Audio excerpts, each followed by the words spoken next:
Bonsoir à toutes et bonsoir à tous. Merci beaucoup d'être là avec nous pour cette conférence qui s'inscrit donc dans le cycle des conférences et rencontres d'artistes liées à l'exposition Les Choses, exposition dont le commissariat a été confié à Laurence Bertrand d'Orléac et qui, vous le savez, connaît un grand succès et on en est très très heureux. C'est une exposition qui fonctionne bien et dont on est vraiment très heureux.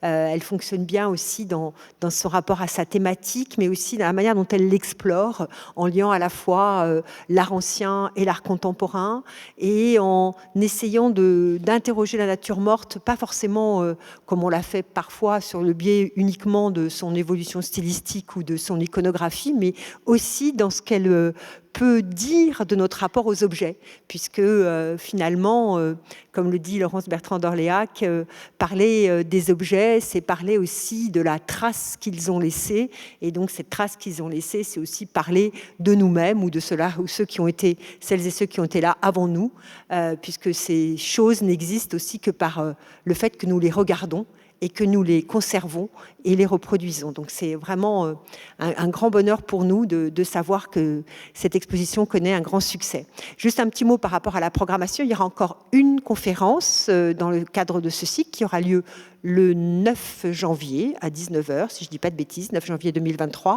et qui sera tenue par Thibaut Boulevin, donc qui viendra parler du rapport entre les choses et le sida, cette grande pandémie qui malheureusement sévit toujours et qui a aussi induit un rapport nouveau aux choses et à leurs usages. Et puis le 13 janvier, si je ne dis pas de bêtises, il y aura un événement très très grand et formidable organisé par l'auditorium, et je vois Luc Bougnol-Lafont en haut, la Nuit des choses, et qui sera un événement à ne pas manquer par rapport à l'exposition.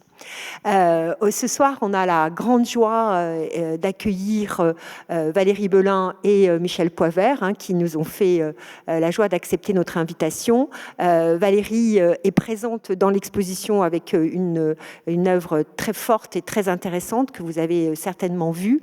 Valérie Belin est photographe et elle s'intéresse aussi dans son rapport à la fois à la photographie ancienne, mais aussi dans la photographie par rapport aux autres arts et aussi par rapport à la peinture. Et elle a notamment collaboré avec un certain nombre de grands musées, dont il y a assez longtemps le musée d'Orsay en particulier, où on s'était retrouvés à ce moment-là.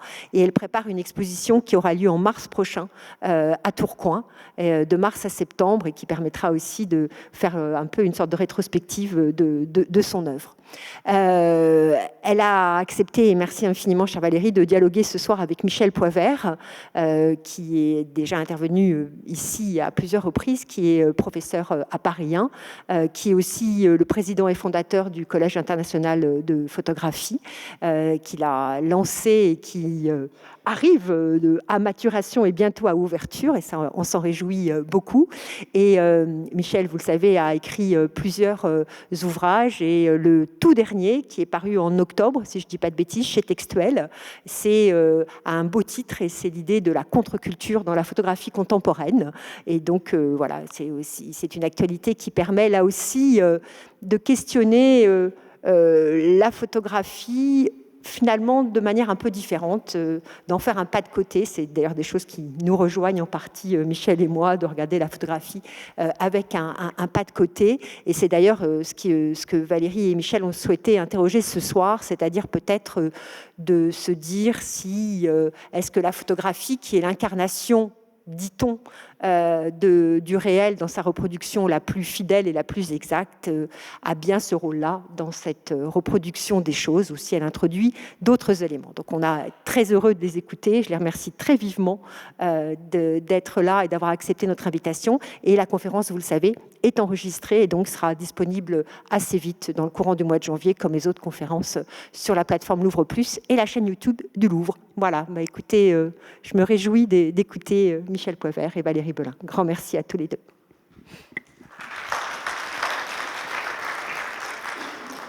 Merci Dominique et merci aux équipes de l'auditorium. Bonsoir à toutes et bonsoir à tous. Je suis particulièrement heureux de mener cet entretien avec Valérie. Bonsoir. Merci à toi, Michel.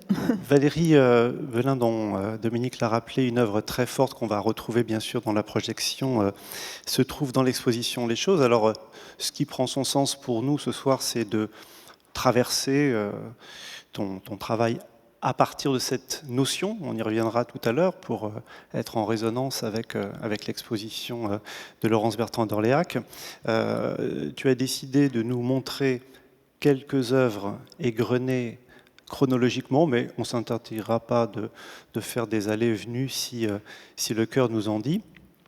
Et d'ailleurs, je vais projeter tout de suite une première image. Quand on découvre ton œuvre, Valérie, je pense que sa frontalité, sa radicalité, sa sérialité, très souvent, les thématiques que tu abordes, on y verra dans un instant, trouve probablement un écho assez évident avec la notion de chose, mais pas toujours. Et ce que tu photographies, ce sont des objets, ce sont des corps, ce sont des êtres qui peuvent être animés ou inanimés, vivants ou non vivants, mais la frontière peut-être parfois est un peu délicate à définir. En tous les cas, quand on lit ou on relit des entretiens que tu as pu accorder, souvent les commentateurs disent oui, mais dans votre œuvre, il n'y a pas beaucoup d'humains à voir. Et peut-être que ça veut dire en creux, il y a beaucoup de choses, on va les voir. Et moi, la première remarque que je me suis faite en réfléchissant à cet entretien et en revoyant certaines de tes œuvres, je me disais finalement, est-ce que Valérie ne photographie pas les choses comme des êtres vivants ? Je voudrais qu'on parte un peu sur cette idée-là, parce que finalement, la distance, la maîtrise, la précision avec laquelle tu réalises ces images pourrait laisser croire que tout est arrêté, tout est figé. Je crois que c'est le contraire. Donc peut-être on peut commencer, vous le voyez, avec une œuvre de 1993, donc on est vraiment dans les débuts de ton travail, et c'est un cristal. Est-ce que c'est une chose? Est-ce que c'est une structure? Comment tu entrerais finalement dans cette idée?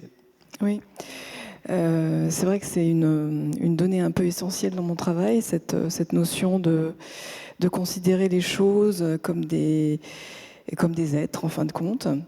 Et en l'occurrence, cette photographie qui date vraiment des débuts de mon travail, après l'école, donc après l'école des Beaux-Arts, que j'ai faite à Bourges et dont je suis sortie en 87, il me fallait en quelque sorte repeupler mon univers qui avait été en fait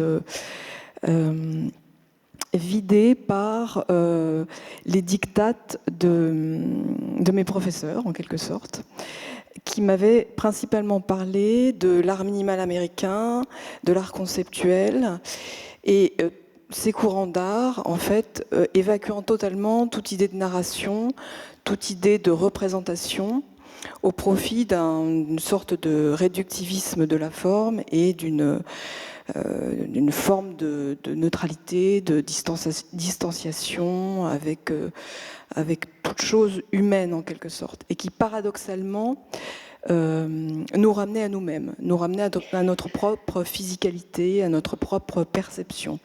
Et c'est donc ce que j'ai tenté de faire moi, avec par exemple ces photographies que j'ai faites dans les boutiques d'objets en verre, principalement rue du Paradis et dans les grands magasins comme le Printemps ou les Galeries Lafayette.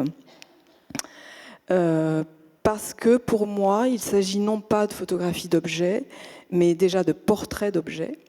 Première chose. Et deuxième chose, ces objets, pour moi, sont l'équivalent, le strict équivalent, ou plutôt la métaphore d'un corps, en l'occurrence ici un corps traversé par la lumière. Et à cette époque également, la matière des choses est ce qui fabrique l'image. Traverser les corps, la matière des choses, le portrait, tout ce qui pourrait correspondre à un être. Enfin, en tout cas, complètement. C'est-à-dire que cet objet, pour moi, j'en fais le portrait, mais il est avant tout un corps, une présence, et tout se fait grâce à la lumière. C'est-à-dire qu'à cette époque, en effet, je suis aussi très très proche. Enfin, mon travail est très en osmose avec la définition première de la photographie, qui est un dessiner avec la lumière, un dessin par la lumière. Et là, en l'occurrence, en effet, je choisis des objets dont l'existence dépend de la lumière. Enfin, dont l'existence est lumineuse, en quelque sorte. Alors, deuxième slide, les robes de 1996. Alors, je voudrais juste introduire une petite nuance, parce que tout à l'heure, et là à nouveau, on vient de prononcer le mot d'objet, qui n'est pas l'équivalent du mot chose. L'objet, donc objectum, c'est ce qu'on met devant, ce que l'on peut considérer comme séparé de nous. Les choses, et c'est pour ça que ce terme est si magique, c'est que les choses ont une existence, indépendamment de notre conscience. Et alors là, cette série est assez incroyable. Ces robes, tu les as photographiées dans leur boîte. Alors d'abord, j'allais dire très prosaïquement, que sont-elles ? De quoi s'agit-il et quel est ce type de prise de vue? Parce qu'on a l'impression de voir des sarcophages, c'est assez étonnant. Oui, alors en fait, cette série, je l'ai réalisée à la demande du musée des Beaux-Arts et de la Dentelle de Calais. Donc j'avais une commande du musée, mais également une carte blanche. Et quand j'ai visité les réserves du musée, j'ai ouvert ces boîtes qui conservaient ces robes de dentelle magnifiques. Et j'ai eu une sorte de choc et d'évidence à travailler avec ces objets. Puisque, là encore à cette époque, on est en 96, mon souci premier, c'est de me rapprocher de l'effet de présence, d'un effet de présence à travers mes sujets. Et donc ces grandes robes, pour moi, sont absolument parfaites, puisqu'elles se substituent, elles sont présence, elles se substituent, elles sont le corps de celle qui les a portées, en quelque sorte. Et donc, en effet, on a cette sensation d'avoir affaire à un sarcophage avec voilà, le reste d'une présence humaine à l'intérieur. Et avec une prise de vue plongeante, si on peut dire, oui. Qui en fait leur donne aussi, on les voit au fond de quelque chose, elles ne sont pas redressées, il n'y a pas le côté costume anthropomorphe qu'on pourrait retrouver une silhouette, on a vraiment un objet. Et ma remarque, là tu opères une prise de vue, est-ce que tu travailles avec une chambre? Comment ça se passe? Parce que ça a l'air très très précis comme point de vue. Oui, en effet, en fait, donc les boîtes sont au sol, je suis au-dessus de ces boîtes, avec une chambre 4-5 inches, avec un grand angle, c'est-à-dire un objectif qui me permet d'être très près de la chose, avec un effet de perspective, de fuyante, que je corrige grâce à la chambre, voilà, grâce aux possibilités optiques de la chambre, de manière à ce qu'on n'ait pas de déformation outrancière des perspectives de la boîte, mais qu'on ait tout de même l'impression d'être nous-mêmes à l'intérieur de la boîte, quelque part. Effet que je n'aurais pas eu avec une longue focale qui aurait écrasé les choses, qui les aurait rendues lointaines, plates. Là, on a vraiment le volume de la boîte, sans l'outrance des fuyantes que j'ai corrigées, en fait. Je ne sais pas voilà, enfin, en tous les cas, c'était vraiment ce que je voulais obtenir. Et nous donner le sentiment que la boîte vient d'être ouverte et que finalement on est confronté à la chose. Oui, on est vraiment... alors là, ce qu'on ne voit pas, ou peut-être qu'on peut l'imaginer grâce à la qualité de la projection et à sa dimension, c'est que les tirages font 2,50 m de haut. Et donc, ce sont comme des grands fantômes qui sont là. Et aussi, grâce à la précision du négatif, qui est un négatif de très grand format, puisqu'il fait 10 par 12 cm, il y a un rendu des détails qui est absolument vertigineux. C'est-à-dire qu'on a... Et donc, en l'occurrence, avec la dentelle, c'est très important parce qu'on a le dessin de la dentelle qui nous apparaît, qui nous est quasiment révélé, agrandi par le format photographique et qui prend toute son importance, toute sa beauté, toute son histoire aussi, c'est-à-dire qu'on peut imaginer la fabrication de ces objets, l'histoire de l'objet, sa vie, et tout ça, toutes ces choses finalement ne seraient pas visibles si on les avait pas, voilà, sans la photographie quelque part, si on ne les avait pas photographiées de cette manière et montrées de cette manière. On va le voir en grande partie dans la projection ce soir. Il y a le choix du noir et blanc. On imagine que ces robes resplendissent de couleurs, de nuances, ce choix extrêmement radical de les prendre dans les valeurs de gris, c'est un choix qui était évident dès le début? Oui, alors à l'époque, je travaillais uniquement en noir et blanc, mais il est vrai que le noir et blanc a cette valeur, cette capacité de donner la part belle à la texture des choses, alors que la couleur en photographie provoque en fait, efface la texture des choses au profit de la couleur et au profit de l'aplat coloré. Alors que le noir et blanc, vraiment, est de l'ordre du dessin. Et en l'occurrence, pour la dentelle, c'était absolument évident qu'il fallait que ce soit en noir et blanc. Parfois, la couleur est gênante. Ça me rappelle une anecdote, mais assez significative. Jim Jarmusch, on lui pose cette même question pour son film Down by Law, et il dit très clairement, tout ce vert dans la forêt, c'était gênant. Enfin, tout ce vert, toutes ces couleurs étaient très gênantes. Donc, en l'occurrence, c'était un peu pour moi la même chose à cette époque. Alors on parlait tout à l'heure de la lumière qui traverse le cristal, mais il y a une série qui va être très importante et qui va parler plutôt de la réflexion, c'est la série des miroirs. Sans tomber simplement dans la technique, mais on sait que photographier un miroir, c'est pas simple. Mais alors ceux-là sont particulièrement saisissants. Ils sont pleins, ces miroirs, ils sont plein de réflexions au sens physico-optique du terme. Et ils fonctionnent un peu comme des bijoux en même temps. Quel type d'être cette chose est-elle ? Alors, évidemment, l'objet miroir, la chose miroir, pour moi, elle était très symbolique, puisque un miroir est en principe fait pour refléter une personne. Et là, le miroir ne reflète personne, sauf lui-même, en fait, comme ça, à l'infini. Donc, un objet très narcissique qui se reflète lui-même à l'infini. Bon, il faut dire aussi que mon travail, vous le verrez aussi avec d'autres séries, est vraiment en relation avec le mythe de Narcisse. Et donc là, on est vraiment dans un effet d'absence, encore une fois, puisque cet objet ne reflète personne. Donc il est à la fois, comment dirais-je, dévié de sa fonction, ou sa fonction symbolique devient encore plus forte finalement par cet effet d'absence de l'humain. Et par ailleurs, il est photographié. Alors techniquement, je suis à Venise dans le showroom d'un miroitier vénitien qui m'a donné 3 jours pour faire mes photographies. Les murs sont tous noirs et il y a des milliers de modèles différents de miroirs qui sont accrochés sur ces murs. Donc ce phénomène de réflexion d'une multitude de miroirs dans la surface réfléchissante du miroir, c'est une chose qui existe dans l'espace. C'est pas moi qui l'ai fait a posteriori ou avec Photoshop. Ce phénomène optique existe dans l'espace. Ce que j'ai fait, c'est que pour que le reflet dans le miroir soit suffisamment fort, j'ai déplacé les miroirs dans l'espace de manière à construire, à composer ce reflet dans le miroir lui-même. Par ailleurs, en effet, on ne peut pas parler, avec cette série des miroirs, de photographie d'objets. Là encore, comme pour les objets en cristal, il s'agit plutôt, en l'occurrence, d'une radiographie d'un objet, puisque, encore une fois, c'est un objet qui existe par la lumière. C'est un objet...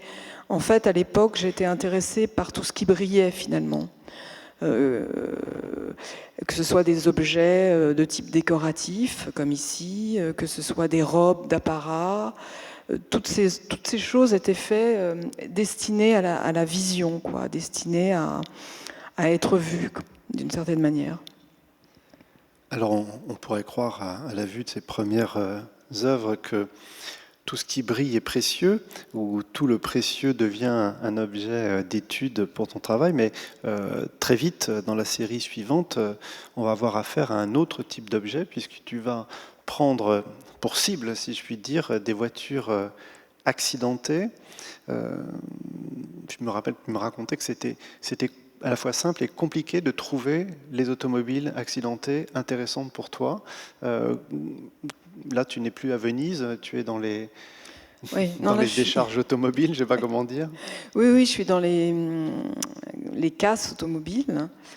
Et en effet, c'était compliqué. Alors, en effet, pour faire le lien, puisque finalement ce diaporama est relativement chronologique, pour faire le lien avec les miroirs, pour moi c'était justement une manière de briser le miroir, en quelque sorte, de briser cette lignée d'objets décoratifs et d'aller vers autre chose. Mais pour moi, finalement, cette voiture, c'est un petit peu l'équivalent du miroir parce qu'il convoque l'absence aussi, l'absence de ceux qui ont été dans ces voitures et qui ne sont... cet objet nous rappelle à cette absence, évidemment, de manière très forte. Et ce sont tout de même aussi des objets qui brillent. Alors ils brillent justement parce que... Pourquoi ? Parce que ce sont des voitures qui sont peintes avec des couleurs sombres. Une voiture blanche n'aurait pas fonctionné pour moi. Ce sont des objets qui sont froissés et qui, avec la lumière du soleil, puisque ces photos sont faites par temps de grand soleil,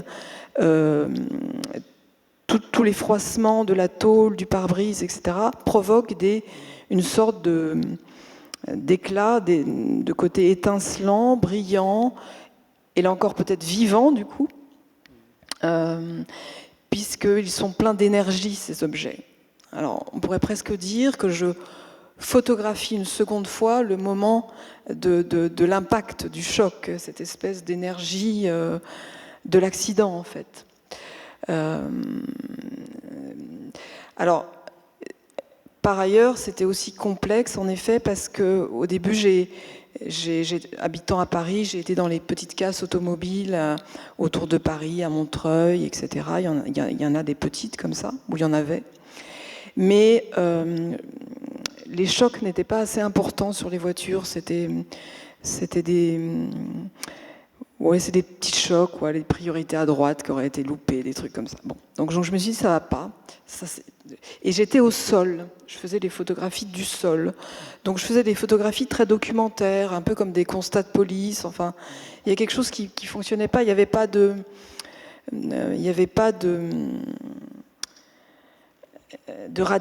parti pris radical qui transformait cet objet en autre chose, justement en une présence, en un objet vivant.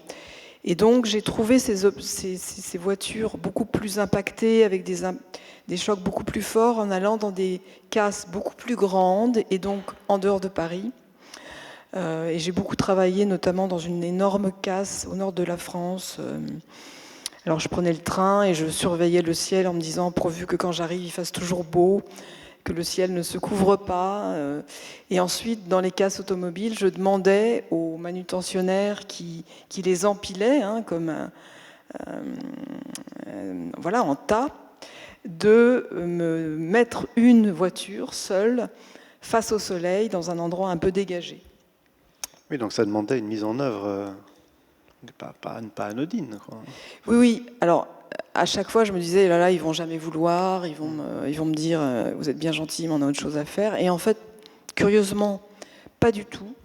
Et ils étaient finalement contents, d'une part parce que ça changeait de leur routine quotidienne, et d'autre part, en l'occurrence pour les voitures, ça leur permettait également de me parler et de décharger tout un flot d'émotions liées à l'histoire de ces voitures, sans doute imaginaires aussi, c'est-à-dire qu'ils me racontaient l'accident, ils me racontaient qui avait été dans cette voiture, toutes choses qu'ils ne devaient pas savoir en fait, et qu'ils imaginaient, mais en fait, finalement, ma présence leur permettait une sorte de catharsis par rapport à la charge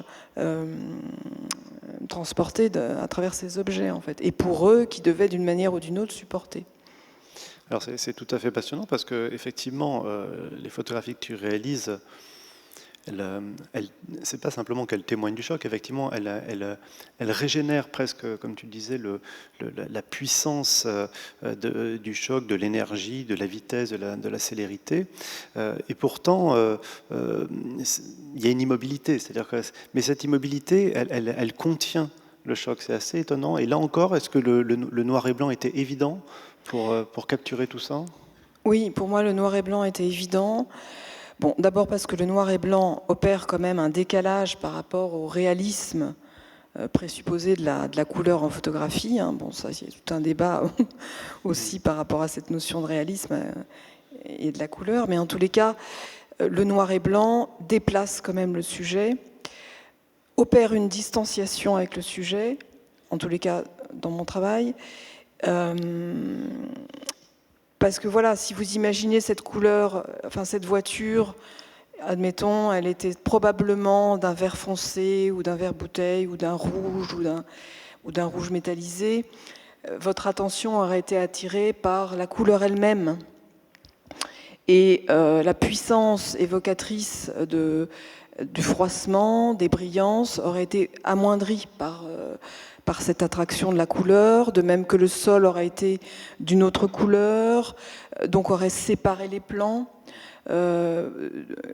Tout ça, en fait, aurait été très, très anecdotique. Enfin, on nous aurait ramené à une réalité qui n'avait pas d'importance, en l'occurrence pour moi.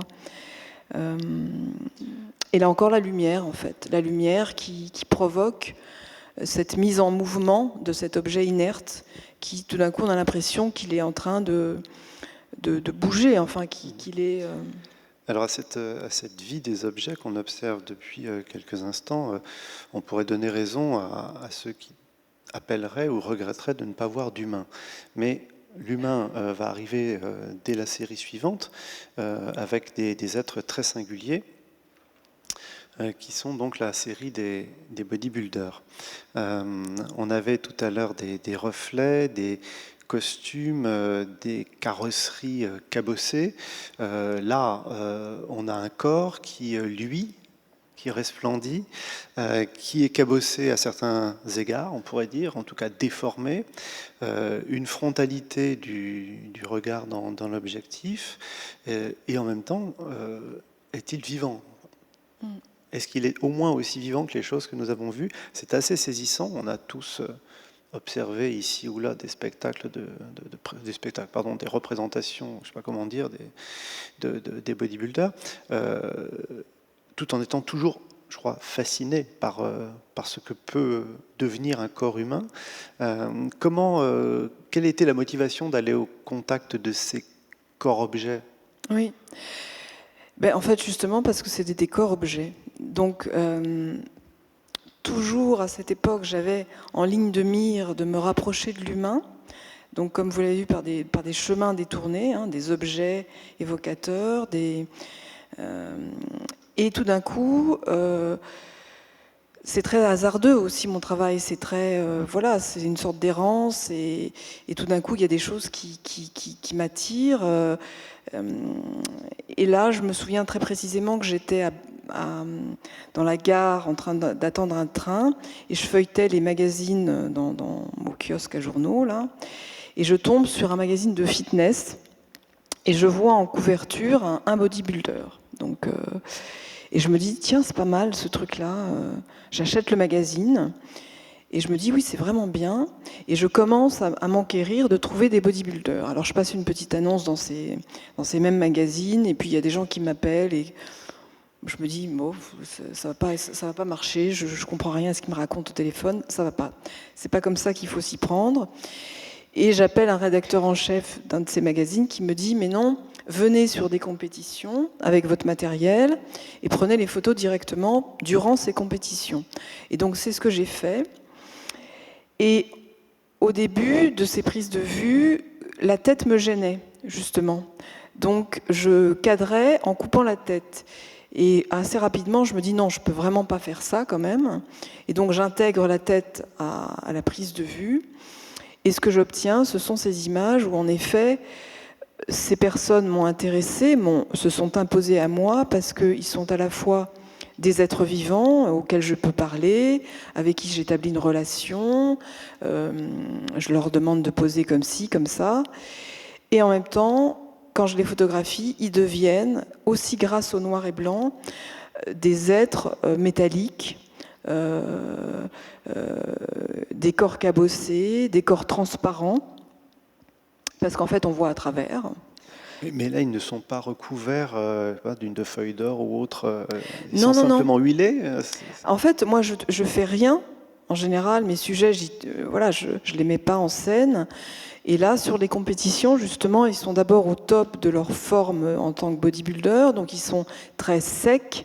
Il n'y a plus rien entre la peau et les muscles, à part les veines. Donc ils ont cette qualité que moi j'appelle transparence, c'est-à-dire qu'on voit vraiment à l'intérieur de leur corps, comme une étude d'écorché, en fait, comme une étude...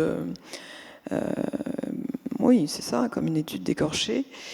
Et ils se mettent simplement un fond de teint très foncé sur le corps et de l'huile de manière à accentuer le relief des muscles sur scène, en fait. Donc en noir et blanc, avec aussi les possibilités du contraste que permet une image noir et blanc, que ne permet pas d'ailleurs une image couleur, on peut obtenir cet effet métallique de manière très naturelle, en fait, sans vraiment forcer les choses. Alors dans la série suivante, celle des mariées marocaines, là j'allais dire qu'on a deux éléments. On retrouve l'élément du vêtement qu'on avait eu dans la deuxième série, et puis un personnage, et puis aussi, j'allais dire, un fait culturel. Là les choses se déplacent, mais il y a une dialectique assez évidente, c'est ce qui se dispute entre le corps et l'objet, ou la chose. Là, en l'occurrence, c'est plutôt le vêtement. Alors, je ne sais pas s'il faut le cataloguer plutôt en chose qu'en objet à nouveau. Là, de quelle est la nature de ces photographies? Ce sont des personnages costumés, mis en scène? Ce sont des moments de mariage? Quelle est l'opération?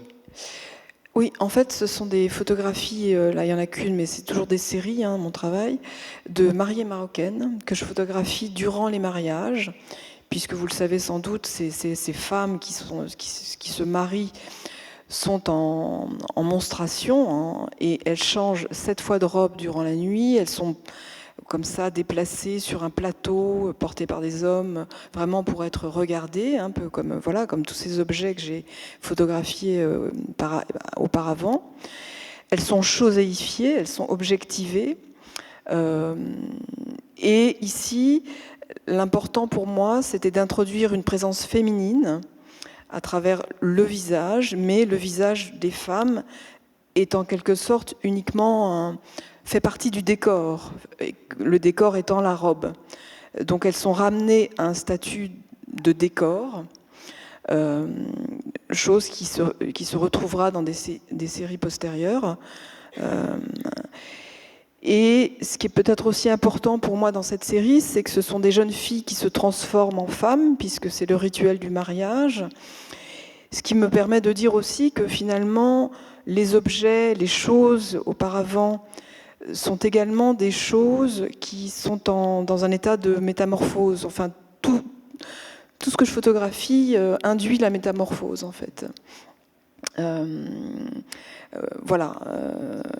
Alors, dans les corps, là, on voit bien que la chose gagne sur le corps, et en tout cas sur l'être.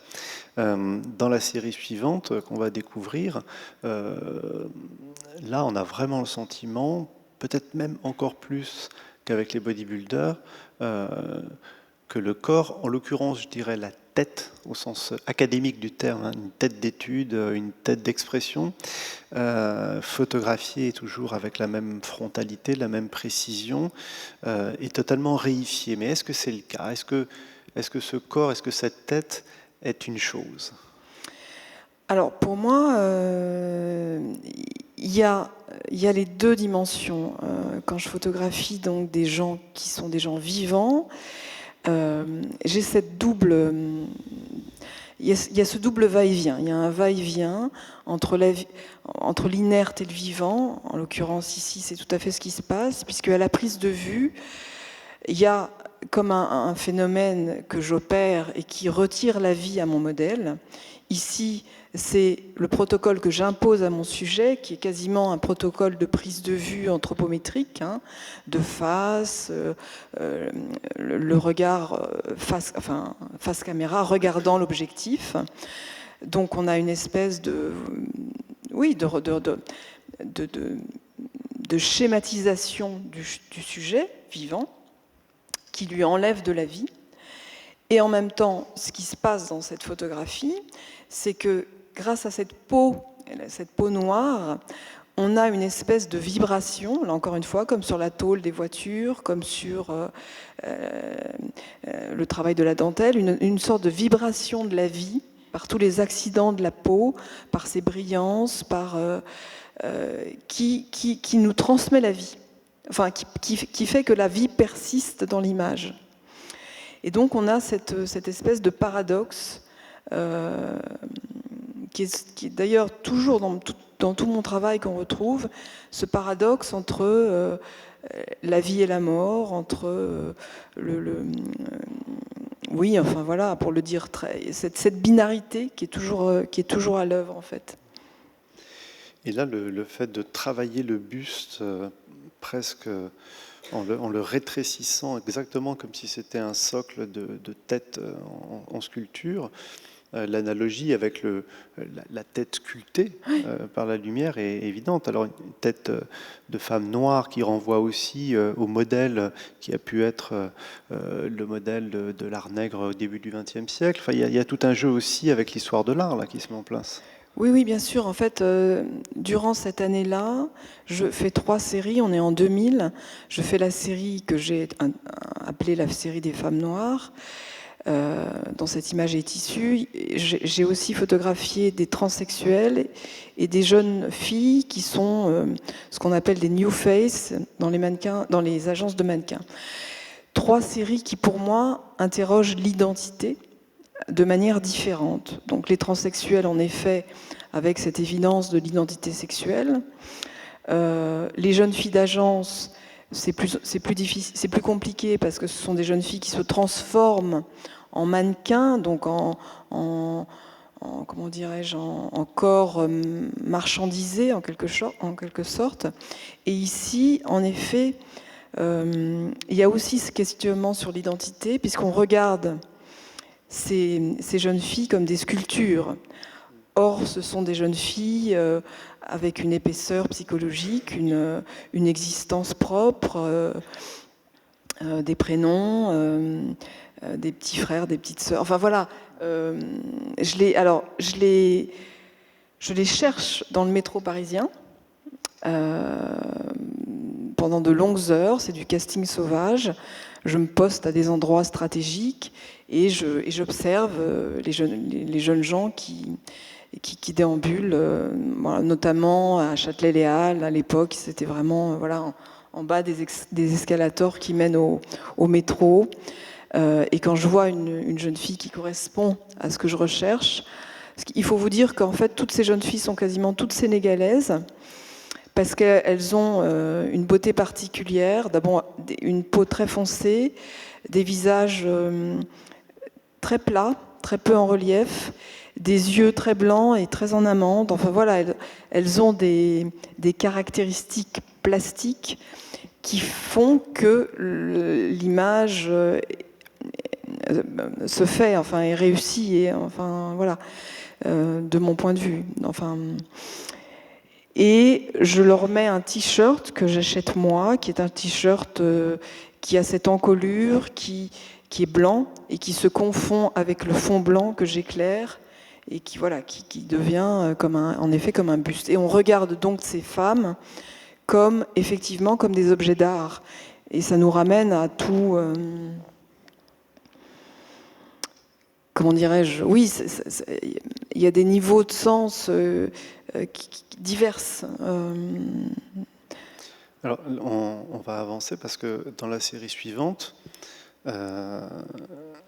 j'allais dire, le choc peut être brutal avec la série des moteurs, mais finalement, on va être dans quelque chose, alors là, qui condense la vie et l'objet et la chose objet, et qui est assez étonnante parce que finalement, ça pourrait être presque un objet qui est extrait des voitures de tout à l'heure, qui est aussi pratiquement un corps super musclé parce que ça va dégager l'énergie, on peut voir au travers comment ça fonctionne. C'est aussi une sculpture contemporaine si on renvoie à l'imaginaire de l'art contemporain et du ready-made. J'ai l'impression que ce moment-là, on a déjà un peu tout, le corps chose, là, c'est vraiment en train de se passer là. Tout à fait. Pour moi, en fait, c'était vraiment comme un un organe humain qu'on aurait sorti comme ça, comme un cœur humain, avec toute sa tuyauterie, qu'on aurait extrait d'un corps, posé sur une table. Bon, pour tout vous dire, l'inspiration de cette série-là, c'est le Corpus Dei de Zurbaran. Donc cet agneau posé sur une table, c'est vraiment... On peut voir dans l'exposition. Hein. Voilà. J'ai vraiment reproduit, je cherchais un objet qui est la même échelle que cet agneau, une table dont on aurait vu très légèrement la tranche. Voilà, vraiment, c'était la source d'inspiration pour moi, c'était cet agneau. Il se trouve que les moteurs que j'ai trouvés, en les cherchant effectivement un peu, j'ai trouvé, pour la petite histoire, mais malgré tout, un garage à Noisy-le-Sec qui recyclait des moteurs usagés de voitures pour les revendre ensuite à des garagistes, échanger et les remplacer dans des voitures. Et ces moteurs-là, c'était des moteurs de voitures japonaises, et donc ils n'étaient pas vraiment nettoyés, et c'est pour ça qu'ils m'intéressaient, parce qu'en fait, ils étaient vraiment plein de poussière, encore huileux, encore voilà. Et c'est ça qui leur donne toute leur force métaphorique et aussi leur qualité lumineuse, parce qu'ils brillaient, ils étaient pleins d'huile, aussi avec de la poussière. Donc tout ça provoquait en fait une existence que n'avaient plus les moteurs nettoyés, dont on avait enlevé tous les tuyaux, etc. Les courroies, les choses comme ça. L'organique prenait la voilà, main. ils étaient organiques, tout à fait, comme un... Et pour moi, il y avait évidemment une filiation avec les voitures accidentées, très forte. Ouais. Alors, dans la série suivante, alors je ne sais pas comment le dire autrement, mais peut-être que cette synthèse dynamique qui est réalisée va connaître une forme de paradoxe profond, puisque nous allons retrouver la figure humaine, mais sans l'humain. Oui. C'est la série des mannequins de 2003, qui est assez stupéfiante. Il faut imaginer, effectivement, vous avez une grande projection, mais les tirages eux-mêmes sont assez conséquents. Ils sont tellement troublants, ils sont tellement humains, mais on devine tout de suite qu'ils ne le sont pas. D'abord, le référent, quel est cet objet que tu photographies ? Oui, alors là encore, je pars d'une intuition très très mince, qui est celle de vouloir photographier des mannequins de vitrine. On est à l'époque de Lara Croft et de ces choses-là, donc du début du digital dans le cinéma, dans tout ça. Ça m'intéresse, mais je me dis comment faire, voilà. Et je cherche des mannequins assez réalistes pour provoquer l'illusion. Donc je vais dans Paris. À l'époque, il y avait encore pas mal de grossistes dans le sentier de mannequins. Aujourd'hui, ils ne sont plus là du tout. Je fais quelques photos, pas très convaincantes, et tout d'un coup, j'interroge une des marques dans ce quartier, et il y a une personne qui me dit « Ah, mais il faut que vous photographiez des mannequins de la marque Rothstein. Ce sont les plus réalistes de tous les mannequins. Ils sont faits à partir de moulages sur des vraies femmes. » Et il m'indique la personne qui contacter. Et en effet, je découvre ces mannequins qui sont stupéfiants de réalisme, de précision, qui ont toute une expression, comment dirais-je, un peu nostalgique, enfin en tous les cas, avec des émotions, comme si l'émotion comme si les émotions humaines étaient elles aussi transmises par la trois dimensions de ces objets. Et là encore une fois, le noir et blanc est très important, puisque le noir et blanc évacue l'aspect plastique des objets, puisque les coloris auraient trahi en fait aurait trahi la fabrication de l'objet, la peinture des yeux, puisque les yeux sont peints à la main, les sourcils sont peints à la main, elles ont des faux cils, toute cette espèce d'aspect pictural contribue aussi au trouble, parce qu'en fait, quand on regarde cette photographie, on ne sait pas si on regarde un dessin en noir et blanc, si on regarde une photographie, si on regarde une vraie femme, une fausse femme. Donc il y a un trouble à différents niveaux également. Et comme dans beaucoup de tes travaux, ce qui est troublant, c'est qu'on a tous les éléments pour juger précisément de ce que l'on regarde, et on est dans l'ambivalence. C'est ça qui est assez saisissant dans ton travail, c'est qu'on est frontal, on est dans une typologie, mais en fait, plus on a de quoi en juger, moins on sait exactement ce qu'on regarde. C'est ça qui est assez stupéfiant. Oui, c'est une photographie hyper réaliste et qui est totalement non naturaliste, dont l'ennemi le premier, c'est justement le réalisme. Le documentaire est totalement évacué de toute mes prises de vue, même quand je suis en plein mariage marocain, le fond blanc décontextualise totalement la prise de vue. Donc on a là encore une espèce de paradoxe entre l'hyperréalisme et le côté métaphorique de l'image. Alors le corps objet de consommation, la question de la consommation, elle est bien sûr au centre de notre culture et de représentation. Il y a une série qui est peut-être moins connue, qui est la série des Chips de 2004. Alors, on ne l'a pas dit, mais c'est évident, hein, les tirages, notamment analogiques, livrent beaucoup de nuances et de précisions qui font l'œuvre. Là, nous ne sommes que dans la restitution et la projection des œuvres. Mais peut-être ce qui est amusant, puisqu'on a parlé des rapports noir et blanc couleur, on va y venir dans un instant. Là, on imagine ces sachets qui sont donc tirés en très grand, pétillants de couleurs, pétaradants de couleurs, et là, tu les éteins et tu les ramènes à quelque chose de presque antique. C'est assez étonnant. Oui, en fait, c'est une opération, alors on pourrait dire strictement photographique, c'est-à-dire c'est l'agrandissement, puisque les paquets de chips sont de taille, je sais pas, ils font 30 par 40 cm. C'est quand même des multipacks que j'ai achetés à Londres, hein, vous ne trouverez jamais ça à Paris. Ils sont quand même assez grands, ils sont d'un graphisme très pop, très travaillé, très beau, effectivement multicolore. Et j'opère cette espèce de réduction, c'est-à-dire je les passe en noir et blanc et je les agrandis. Donc 2 opérations extrêmement liées à la photographie. Et ce qui se passe, c'est qu'en effet, je leur donne une existence différente. On pourrait aussi parler dans mon travail de processus de sublimation, puisque je travaille beaucoup avec des objets vernaculaires, on pourrait dire aussi, hein, des mannequins de vitrine, des paquets de chips, des vieux moteurs, enfin bon. Et là, en effet, ce travail, il est difficile à appréhender à travers une projection, parce que tout réside, d'une certaine manière, avec la confrontation avec le tirage, puisqu'il faut dire que ces photographies sont faites, ces prises de vue sont faites avec une chambre 20-25, donc le négatif fait 20 par 25 cm. Donc, ce qui est visible sur les tirages, c'est la trame d'impression sur l'aluminium du paquet de chips. Et donc, on ne sait plus non plus là ce qu'on regarde, si c'est une sérigraphie, dont on verrait la trame d'impression sérigraphique, si c'est une grande affiche, du coup, on ne sait plus du tout ce qu'on regarde, en fait. Et là, c'est quand même un peu compliqué à...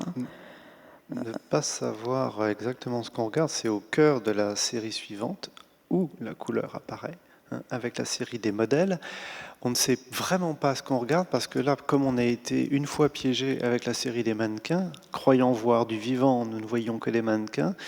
Et là, on ne sait plus si on voit des mannequins en couleur, ou si ce sont des personnages vivants. L'inerte et le vivant sont confondus. Alors, ouais. De quoi s'agit-il? En fait, oui. Encore une fois, c'est ce grand paradoxe. Ce sont mes premières photographies en couleur, bon, même si on a eu quelques-unes avant, que je ne revendique pas forcément autant que celle-ci. Et je prends des mannequins d'agence, donc des gens bien vivants. Et on pourrait presque dire qu'ils sont moins vivants que les mannequins en noir et blanc qui sont, eux, en plastique. Parce que là, finalement, ce que j'ai fait, toutes ces opérations photographiques que j'ai que je leur ai encore une fois imposé leur enlève la vie, à la fois la pose, qui est une pose où ils sont comme ça où je leur demande de poser de 3/4, de regarder droit devant eux, comme dans une espèce d'absence, jusqu'à ce qu'ils deviennent en effet assez absents à eux-mêmes. Donc ils posent pas du tout comme un mannequin d'agence, justement. Et puis la lumière aussi que j'ai utilisée, qui est comme un rayon de soleil qui vient frapper le modèle, annule toute forme de modelé. C'est-à-dire qu'il n'y a plus aucun modelé du visage, du corps. Ils sont comme absorbés par le fond noir. Et par là même, ils surgissent aussi du fond noir comme des espèces d'ectoplasmes, enfin comme des visions. Oui, comme des visions, c'est-à-dire que c'est un peu des êtres issus d'un monde technologique, quoi, de par leur plastique, mais aussi de par les choix photographiques que j'ai utilisés à la prise de vue. Ensuite, en post-production, puisque à cette époque, je commence à travailler avec l'outil Photoshop, mais de manière très succincte en quelque sorte, dans cette série, pour égaliser le ton des peaux, pour qu'ils aient tous la même couleur de peau en quelque sorte. Voilà, c'est principalement pour ça que j'utilise Photoshop, et aussi pour finalement adoucir un peu le rendu de la peau, puisque vous imaginez bien que là j'ai une lumière qui est celle d'un bloc opératoire. C'est-à-dire que j'ai trop d'informations en quelque sorte dans mon image, et ce trop plein d'informations, je dois le calmer, enfin le gommer pour restituer l'impression que j'ai en regardant à travers l'objectif. Donc en fait, j'enlève le trop plein d'informations sur les peaux. Voilà. Alors, l'œuvre suivante va non seulement manifester ton intérêt pour la question de la couleur, mais aussi pour le mort et le vivant, puisque, de manière exemplaire, c'est le travail sur les natures mortes, sur les corbeilles de fruits plus exactement, qui ont été montrées à l'époque au musée d'Orsay. Image stupéfiante parce que on a vraiment le sentiment parler d'hyperréalisme, mais d'une telle précision, d'un tel feu d'artifice de couleurs, qu'on a l'impression de rejoindre les sous-verts du 19e siècle, de retrouver quelque chose qui irréalise totalement l'objet, qui pourtant est bien là. Comment t'es venue l'idée d'aller vers... D'ailleurs, est-ce qu'on peut dire une nature morte? Pas vraiment, c'est une corbeille de fruits. Mais... Oui, on ne peut pas vraiment parler de nature morte,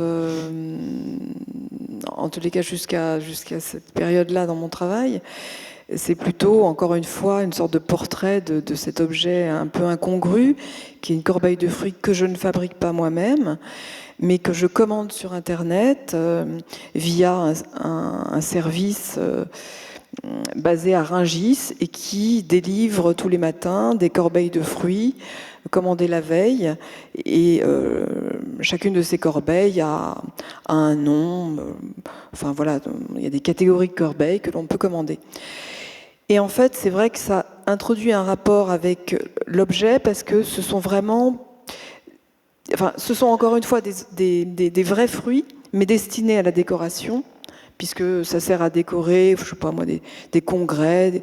Je vous déconseille de manger ces fruits, ils sont quasi immangeables. Et par contre, l'objet est fabriqué, il est monté comme une sculpture, c'est-à-dire qu'il y a un devant et un derrière, il y a une face et un dos. C'est un objet de représentation. Hein. C'est un objet de représentation, c'est une sculpture de fruits, ouais. Comme un objet décoratif, en effet, dans la grande tradition des pâtes de verre ou des laliques et des choses comme ça. Enfin, vraiment, ça, c'est de cet ordre-là. Et on mesure ici un tirage en diasec, c'est-à-dire avec un plexiglas qui vient sur le tirage d'une dimension assez impressionnante. Ici, on est au musée d'Orsay. Et là, volontairement, dans le cadre de cette présentation, un dialogue avec l'histoire de la peinture. On a parlé de la sculpture beaucoup, mais on a parlé du reflet. Mais là, c'est aussi un dialogue peut-être assez frontal d'ailleurs avec la question de la peinture. Comment a été pensé d'ailleurs cet accrochage? Eh bien, en fait, donc à l'époque, il y avait donc ce programme d'exposition qui s'appelait les correspondances et qui était donc le challenge pour l'artiste contemporain invité par le musée d'Orsay était de choisir une œuvre parmi les collections du musée et d'élaborer une mise en relation avec son propre travail. Et donc j'ai choisi cette peinture de Manet, donc ce vase de pivoine sur pied-douche, parce que, bon, il est vrai que mon travail est très en relation avec la peinture, alors peut-être aussi avec la sculpture, parce que la photo c'est aussi de la sculpture quelque part. En tous les cas, à l'époque du noir et blanc, mon travail était plus lié à la sculpture qu'à la peinture, et avec l'introduction de la couleur dans mon travail, au fur et à mesure, le curseur s'est comme ça déplacé vers la peinture, et mon travail est devenu de plus en plus en relation avec la peinture.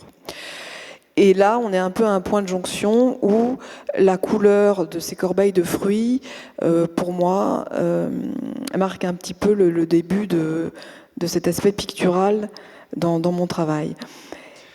Que dire de plus? Oui, le dia-sec, donc c'est cette technique qui consiste à coller la photographie directement sur une plaque de plexi, et ça provoque en fait un effet plastique qui renforçait l'aspect plastique des fruits, en fait l'aspect artificiel des fruits. Et c'est pour ça que j'ai choisi en fait ce mode de présentation. Alors, dans la série suivante, puis on n'ira peut-être pas tout au bout de notre sélection, mais moi, ce qui me semble absolument fondamental dans ce qu'on va voir, c'est que ce n'est plus, comme jusqu'à présent, la photographie de quelque chose, mais une photographie qui devient elle-même un objet.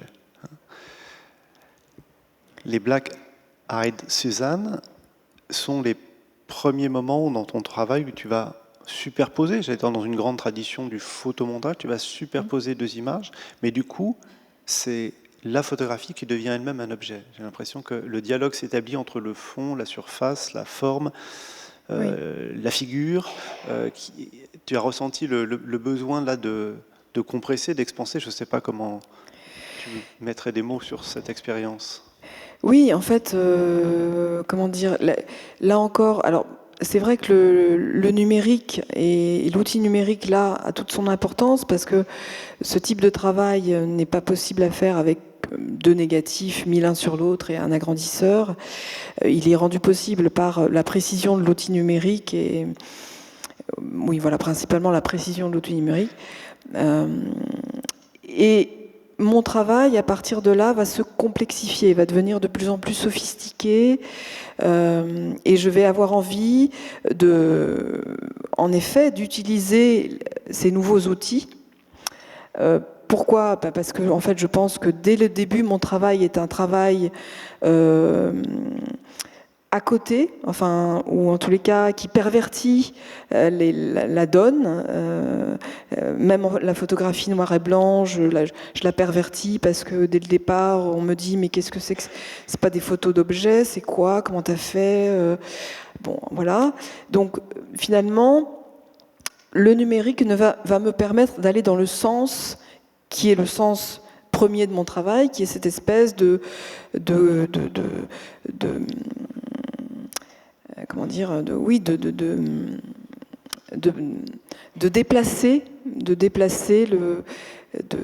déconstruire, de déplacer, en l'occurrence, le stéréotype de la beauté féminine avec ces images, puisque dans un premier temps, je photographie des jeunes filles dans un code qui est le code de la beauté des années 50, très rigide, avec un petit peu à la Simone de Beauvoir, on pourrait dire, hein, ces coiffures très montées, très rigides, le collier de perles, etc. Donc là encore, pour moi, enfin, il y a cette femme est réduite à une icône, à une image, et puis je viens y apposer une photographie que je fais par ailleurs d'un bouquet de fleurs.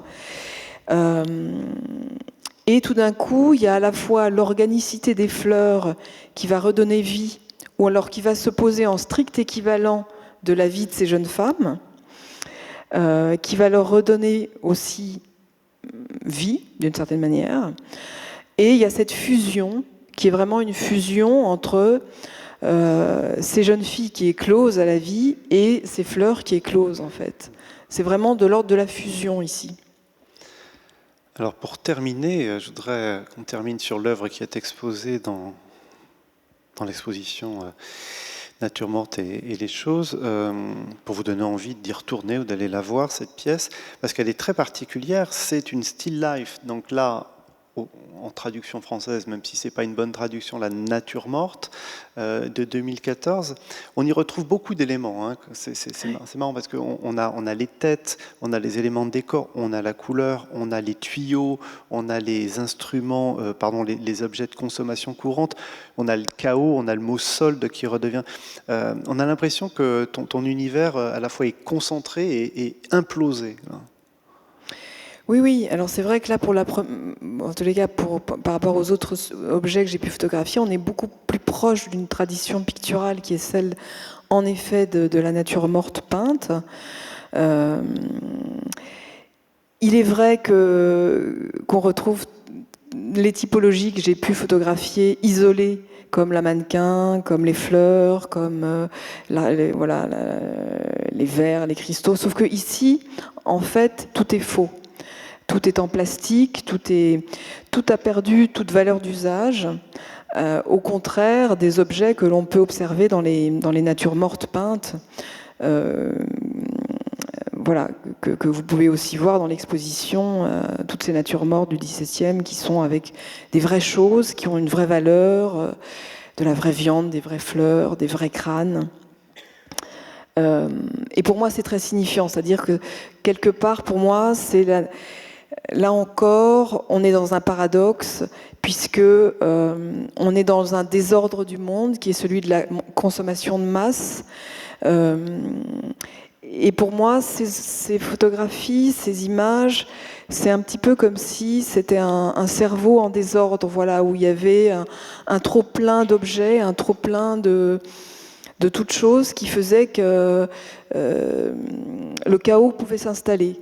Le chaos s'installait, quoi. Même si la composition, finalement, est très classique. Très classique, en effet.